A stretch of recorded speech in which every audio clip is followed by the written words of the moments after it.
Pare ko, kung gusto mo matuto na gumawa nitong homemade fuel pump, ay panoorin mo tong ating video. At ito, sigurado pong effective 100%.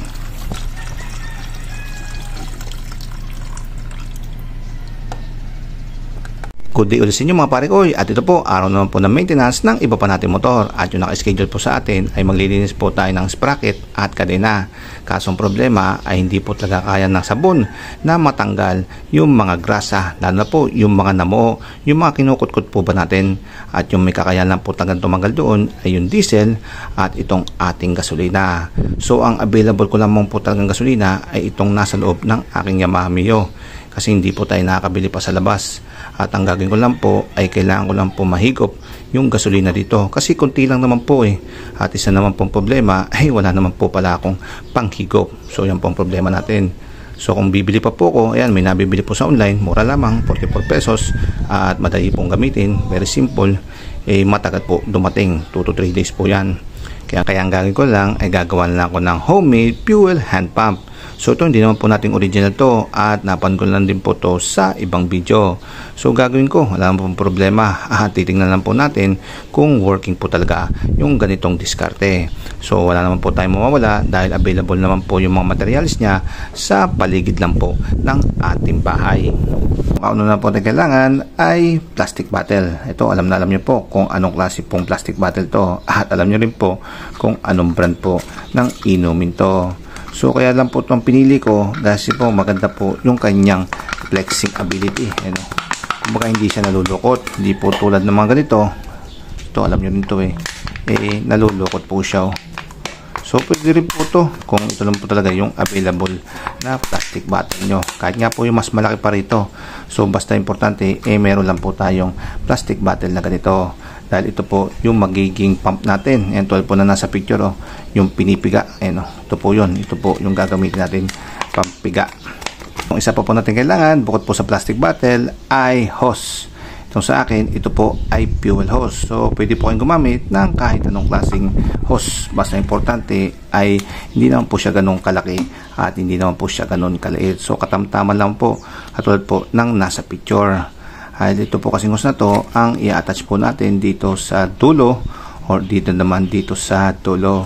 So marami pong diskarte. Pwede po tayong gumamit ng pambutas, at saka lang po natin to idikit ng glue stick, or either naman na pwede po tayong gumamit, tulad po ng mga nasa video na panood natin, ay itong pito. So itong pito pwede po natin ilagay dito, kaya naman po ay dito, saka po natin dito ilalagay yung ating hose. Po natin gawin gamit po to soldering iron ay butasan po natin tong ating takip palabas. Yun. So, yung sukat lang din po ng ating soldering iron. Then so doon po natin bubutasan ay itong ating plastic bottle. So wala pong problema kung magkamali po kayo, dahil marami naman po tayo nitong nakareserba. Siguraduhin lang po natin na sukat po to sa ating pito. Ayan. Okay na po yung butas at kasya na tong ating pito, tanggalin po natin yung kanyang nut. At pati po itong yung isang panghigpit nya. Ayan, gamit po itong ating maliit na screwdriver, ipasok po natin sa loob.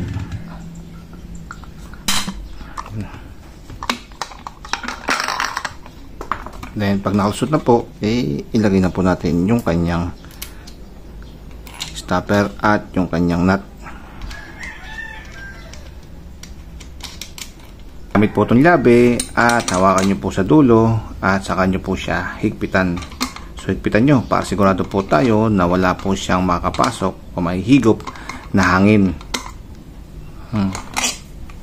Then sunod po, itanggalin po natin itong bulb ng pito, dahil hindi na po natin ito kailangan, at ang kailangan po natin ay butas po itong ating pito. Then sunod po natin na ikabit na po natin itong ating hose dito sa ating pito. Then pag nakabit na po natin ay ilagay na po natin yung kanyang takip.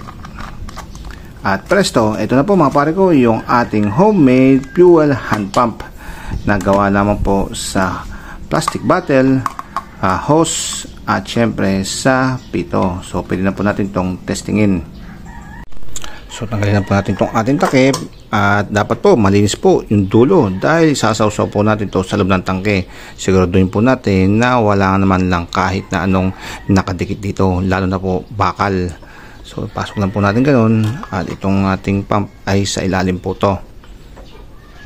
Dito sa baba, ilagay na po natin itong ating pansahod, at ang gawin po natin ay pigain po natin itong ating pump, at saka po natin takpan itong butas na to, ito yung nasa ilalim, upang makahigop po ng fuel itong ating hand pump. Yun. So dire-diretso na po yung tapon ng ating gasolina. Ay mga pare ko, positive po, working po yung ating homemade fuel hand pump na gawa lamang po sa bote at hose at itong ating pito. So yun, nakakapag drain na po tayo ng gasolina doon sa loob po ng ating tangke. So legit yan mga pare ko. Ayun, nasa loob po yan ng ating ayun, nasa loob po yan, legit po yan. So ito mga pare ko, ang gawin po natin ay pigain po natin itong ating bote at palabasin po natin yung hangin. Then saka po natin takpan yung butas dito sa ilalim, at sigurado po natin takip na takip para makahigop po ng gasolina itong ating bote, at saka po natin siya yun. So dire-diretso na po yan, At kung paano nyo po siya papatayin, hindi syempre iangat nyo lang po yung hose sa itaas para hindi na po siya makahigop ng gasolina. Ayan, ito ba mga pare ko, positive po, working po itong ating homemade DIY fuel hand pump na gawa po sa plastic bottle at hose. At ito, meron na po tayong panlinis ng ating kadena at sprocket. So ay mga pare ko, kung gusto nyo pong gumawa nito, so hindi na po natin kailangan pa mamili, dahil pwede naman po natin gumawa ng homemade na hand fuel pump.